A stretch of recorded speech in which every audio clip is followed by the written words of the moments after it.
start reaching out and for partners, and you start putting together teams to go after these, proposal or opportunities that are, the contract's not even done yet.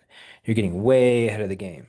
You're getting way into pre-solicitation. You're shaping, going to industry days, you know, either giving recommendations to the government from industry or shaping a solicitation, what's it called? Source of site, with your questions. All right, you're shaping the opportunity to give you the largest advantage. If it's a really big contract, like I mean tens of millions of dollars, then you have to do something called a win theme, or you like identify your strengths, your weaknesses, your competition strengths and weaknesses, and then you have like a theme for your proposal. I don't know, it's a lot, but like right now, end of the year, there's a lot going on. There's so many, and I know a lot of people say, hey, if it comes out on Sam, it's too late, and that's just not true because I crush it on Sam. Stuff that I was not tracking that's just dropped out there. And I will say, as a government customer, not a contracting officer, a customer, a lot of our requirements for professional services, they were emergent or they were needed last minute, or nobody thought of the contracting process, how long it takes, but you're still planning to do these things on these dates, but they require a lot of contracted support. But nobody thinks, oh, hey, we should probably start the contract now because that takes forever and it's hard. They don't.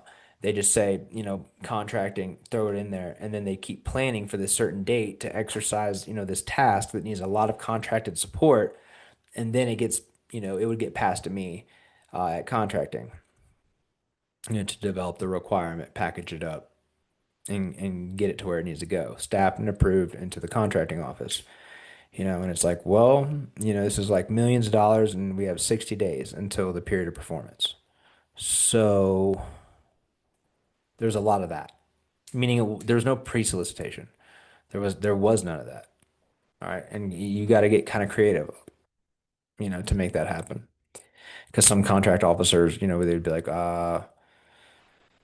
gosh, one of them said to me, he's like, I'm new to Army contracting, but I'm not new to contracting. And he like said it loud so everyone in the room could hear. He's like, is anyone here aware of how to get, I don't know, I think it was like a $6 million contract awarded in under 30 days? He's like, anybody? Anybody here? He's like, okay, I didn't think so. And I'm just like, look, man, I'm running out of options here, but eventually, we got it figured out. Yeah, I just pushed it to an already existing contract vehicle and yeah, but the whole point of that was the pre-solicitation. Like I never had anything come out for pre-solicitation. Sometimes I would have stuff actually get posted for solicitation 2 weeks before the period of performance, right? And there's a lot of that because you're just the unit isn't organized. Nobody knows anything about contracting, period. So no, they don't understand how long it takes. So it's not put into the planning process. So it always gets to the contracting office last minute and it just gets dumped out. All right, it gets dumped out. Sometimes that's teed up for somebody. You're there, it's already planned with a vendor, and it's put out last minute on purpose because nobody in their right mind would touch that opportunity if they didn't already have knowledge of it, right? But then a lot of times that was not the case.